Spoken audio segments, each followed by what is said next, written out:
It's freezing cold outside today, so what better things to do than snuggle up warm and talk about books. Hi everyone, my name is Chloe, welcome back to my channel. Thank you for being here today. Today's video is the Finally Fall book tag. Now, I am from the UK, so we do not call it fall, we call it autumn, but this sounds better for the context of this video. So yes, it is now autumn. It has definitely taken a turn in the weather over the last few days. It's cold, it's a little bit miserable, or it has been like the last couple of days. It's been raining. Autumn is my favourite time of year. I love sort of the crisp air and when the leaves sort of crunch underneath your feet. I just like wrapping up all cosy and warm. It's a perfect time to just sit and read a book, right? So this is a book tag that's been around for a while. I have tried to find the original creator, but I think the video doesn't actually exist anymore. Whenever I found links to it, it says it's private, so I can't link that down below. But I'm going to be answering the questions on the Finally Fall book tag. I wanted to join in with all of sort of the autumnal content, but I'm not a massive sort of spooky book reader, so I'm not doing spooky season, so I thought I'd just go for cozy instead and answer these questions. So the first question is, in fall the air is crisp and clear, name a book with a vivid setting. So there's a couple of things that come to mind for this, but a few of them I've talked about quite a lot, so I thought I'd talk about something a little bit different that I don't think I've really talked about much on this channel, but it is one of my favourite series, and that is Caraval by Stephanie Garber. So this book tells the story of two sisters who are growing up with their father, who they don't particularly have the best relationship with, and they have sort of pined from afar for this magical event that happens every year, which is called Caraval. So it's kind of like a performance piece, but the crowd but the audience participates in it, and there is also sort of a game involved as well, so somebody can win Caraval each year. And the main character in this one is called Scarlett, and her younger sister Tella ends up sort of running away to Caraval, and she's been kidnapped by Legendary, who runs Caraval, and Scarlett has to kind of play the game in order to try and get her back. And I devoured this book when I first read it. I bought it on a whim. It was on offer on Amazon, and I thought, this sounds interesting, I'll pick up a copy. I wasn't really reading much fantasy at the time, but I read this in the space of one day. I really loved it, and a big reason for that is just sort of the descriptions of the world and the actual like Caraval itself. All of that was just very vivid to me. I could picture it very clearly in my head. It was kind of just like falling into this world and just going along for the ride, and that carried on for the rest of the series. And I have actually just started reading the sequel series to this, although it is a completely separate series. You can technically read on its own, though. It starts with Once Upon a Broken Heart, and that seems to have the same sort of writing so far as well. So yes, Caraval definitely fits this for me. I love the description for this next prompt. Nature is beautiful, but also dying. Name a book that is beautifully written, but also deals with a heavy topic like loss or grief. So yeah, I suppose that's a thing. Leaves all look really pretty this time of year, but they are falling off the trees and dying.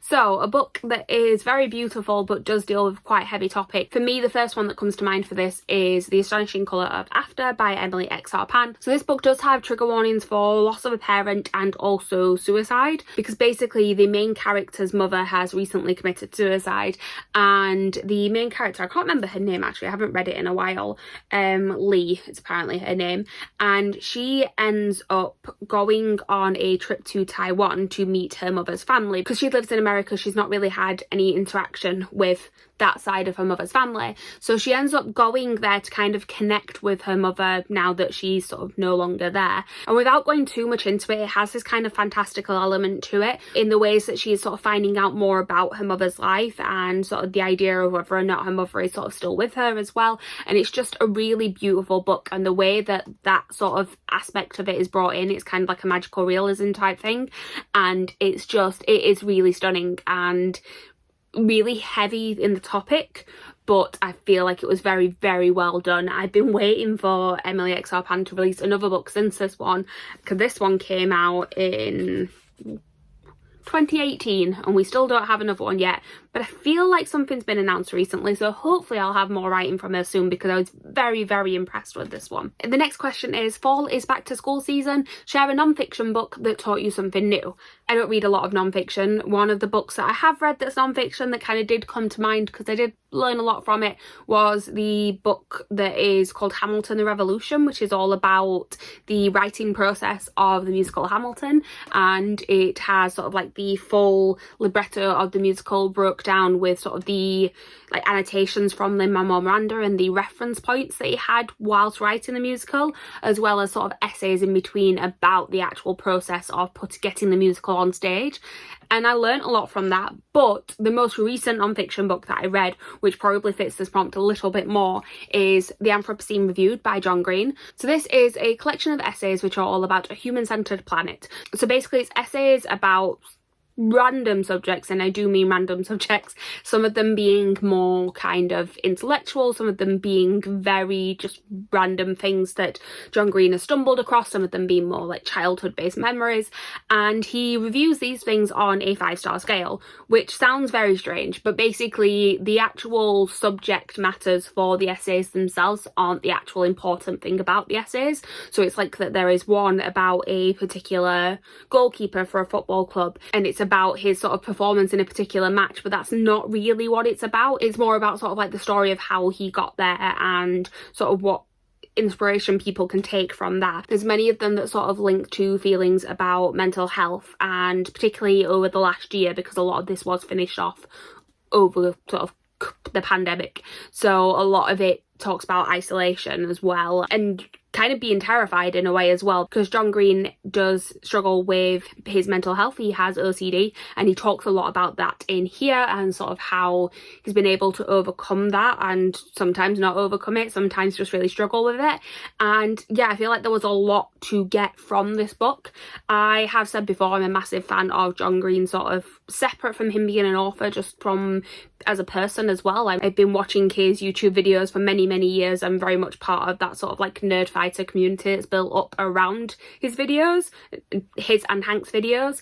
And yeah, I feel like there was definitely a personal connection element to this as well, but I do feel like there is plenty for other people to grasp, even if you're not sort of a fan of John Green himself. I feel like there's just a lot of thoughts and feelings that, especially over the last year, we can all relate to in here. So the next prompt is, in order to keep warm, it's good to spend some time with the people that we love. Name a fictional family, household, friend group that you'd like to be a part of. I have a couple of answers for this, because of course I do. So I've gone for one that's slightly like happier almost, but is also a very obvious answer for me because I talk about these books quite a lot. Although actually I don't think I mentioned them in like at least a month or so, so you know, it's time to get them back on the channel. But that is either of the books by Casey McQuiston. They both have really good sort of friendship groups in here. So in Red, White and Royal Blue, you have got sort of like the core group of Alex and Henry and their friends and family members around them as well. So you've got June and Nora on Alex's side, and then you've got Bea and Pez on Henry's side. It just feels like a really fun group to be a part of. And then also in One Last Stop, you have got all of August's flatmates. Basically, there is very much a found family vibe to this book, and that was actually my favourite part of the story, so I would very much like to be involved in that sort of roommate situation. I adore the friendships in both of these books. I think they are some of the strongest parts of Casey McQuiston's writing. But then another group that, I mean, would be a little bit more nerve-wracking to be a part of, because there's always something going on, but you can't deny that you wouldn't want to be a part of the Crows, can you? Really. Six of Crows by Levi Dugo. You've got Kaz, you've got Inej, you've got Wylan, you've got Jesper, you've got Nina, and you've got Matthias. It's a great group. And particularly having watched the Shadow and Bone Netflix adaptation, all that made me want to do, as much as I did like sort of the Alina, Darkling, Mal sort of thing going on, I feel like it was very well done in the TV show. Six of Crows is still my favourite, and whenever we went to the Crows in that series, I just wanted to spend more time with them. So yes, very much the Crow gang in here. I feel like it'd be terrifying, because I don't know if I want to be involved in whatever sort of plan or heist they've got going on next, but we would have some fun, I think. So the next prompt is, the colourful leaves are piling up on the ground. Show us a pile of fall coloured spines. So I haven't got this here, but I will insert a clip of some beautiful fall coloured books for you guys to enjoy.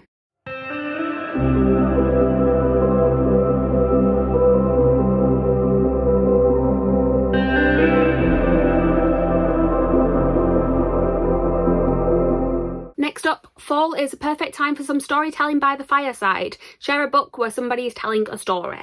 So the one that instantly comes to mind for this is one of my new favourites, and it definitely works for this question, and it is Empire of the Vampire, because the whole sort of premise of this book is that Gabe, the main character, has been captured by a vampire. He is the last Silver Saint, which is sort of this legendary order of vampire hunters, and he has been captured by a vampire and asked to tell his story because they're trying to find out how he is connected to the Holy Grail. I think they're trying to find it themselves and they want to find out a bit more information. So this is basically flashes back and forth between Gabe actually telling his story to this vampire and then the story itself. Well, two stories actually.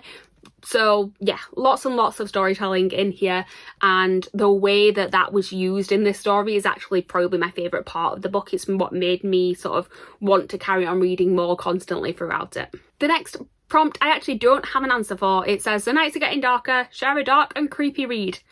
I don't read dark and creepy books particularly, other than things like Empire of the Vampire, which I wouldn't really count for this. I don't read a lot of horror. There's a couple of things on my TBR that might fit it, but I don't know if they do. I want to try and read some Grady Hendrix because I feel like I might enjoy those, but I don't actually have anything that instantly comes to mind for this, so I'm just going to have to skip it. Very sorry about that. Question 8 is, the days are getting colder, name a short, heartwarming read that could warm up someone's cold and rainy day. So again, we're going to have to go with just an old favourite because it has to be mentioned, and that is Heartstopper. If you want a short and easy read, you could read the entirety of the Heartstopper series so far in one sitting. You definitely could. I think I've done it before. So yeah, Heartstopper, two boys meet at school, fall in love. That's all you need to know. It's adorable, and it's a graphic novel with sort of very big pictures, so it does take you very little time to actually read the entire thing. If we're going to go for another answer though, I will also say that a comfort read for me that is not Red, White and Royal Blue, because that is my usual comfort read, is Simon vs. Homo Sapiens Agenda by Becky Albertalli. This is not my original copy, this is a new one. I just wanted to show this one in a video because it's really pretty. I say it's new, I got it last year, but it is the Epic Reads version of it. So it's got little drawings of Oreos on it, which is adorable, and then it has this little thing on here which says, the way I feel about him is like a heartbeat, soft and persistent, underlying everything. And it's so cute, it's so adorable. It's basically about a character called Simon who is gay, but he's not out to anyone in his life yet. He stumbles across this anonymous post on a school website and ends up sending an email to the sender and starting a sort of online flirtation with him.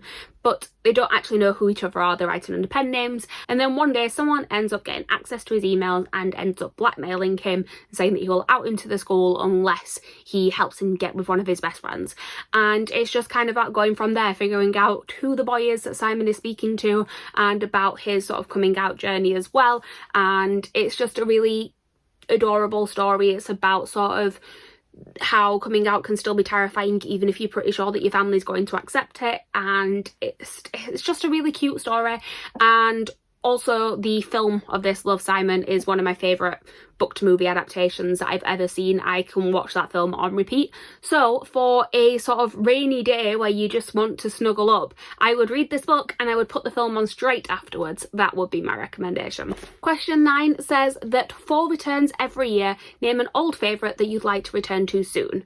Now, this isn't necessarily an old favourite because it's only been a year, but a book that I very, very much want to reread and I feel like would fit in very well this time of year. This is when I read it last year, is The Invisible Life of Addie LaRue by V. Schwab. So this was actually my favourite book that I read last year. It's about a girl called Addie LaRue who makes a deal with the devil in order to have more time. Basically, she is from France about 300 years ago, and it was a time where women sort of grew up, got married, had kids, that was it. And she just doesn't want that life for herself. It's like Belle from Beauty and the Beast. She just wants more than this provincial life. But anyway, she basically doesn't want to live that life. So she prays to a god, but there is a rule that you should never pray to the gods that answer after dark. So she makes a deal with this god or devil-like creature who says that he will give her more time, but there is a catch. The catch is that anytime somebody sort of leaves the conversation with her, anytime someone turns and walks away or leaves or closes the door, then they will instantly forget that she exists. So she's destined basically to live forever but never be remembered by anybody. So she spends years living this life, and a lot of the book is about that, until one day she meets somebody who remembers who she is, and the story kind of goes from there. And I adored this book so much, and the writing in this is just so beautiful, and it felt like a sort of very quiet and calm book, but also so much happened, and I love it so much, and I very much want to reread it. I've only read it the once, so I would like to reread this soon. I think I said that I've just filmed another video that should have been the one you saw before this, and I was saying in that one I might stick this on my TBR for October. I can't do that again with this. This might have to be November. Treat myself, I suppose. And then the last question is, fall is the perfect time for cozy reading nights. Share your favourite cozy reading accessories. So I already have one of them. I've been wearing it throughout the entire video, and it is a cardigan, but particularly this one. This is the Folklore album. It's the Taylor Swift cardigan that's a replica of the one that she wore in the Cardigan music video. Yes, I'm obsessed with Taylor Swift, but this is legitimately one of the comfiest cardigans that I own. It's so nice just to wrap up warm in. I also have my trusty Darker Shade of Magic blanket here from the Illumicrate box from last year, and I will generally always have a cup of coffee at my side as well. This is a Rosy Fawn Smug. I think it's the Shadowhunters Dark Artificers, one of the Cassie Clare books. I don't know, I don't actually like the book series, but I liked the mug, so I kept it. But yeah, cardigan, blanket, coffee, that's all I need, and a book, obviously. Here's what I'm currently reading. This is what the actual setup would be. Here we go. That is all of the questions for the Finally Fall book tag. I don't know who to tag in this. I don't know who's done it, because like I said, it's been around for quite a few years. But if you haven't done it, please do. I tag anybody that hasn't done this, basically. Thank you guys for watching. Please like, comment, subscribe, all that good stuff down below. Let me know what are your sort of cozy books to read this time of year. What do you like to cozy up with? Are you like me? Do you just like to sit and curl up in a blanket? Let me know, and I will see you guys next time with a new video. Bye.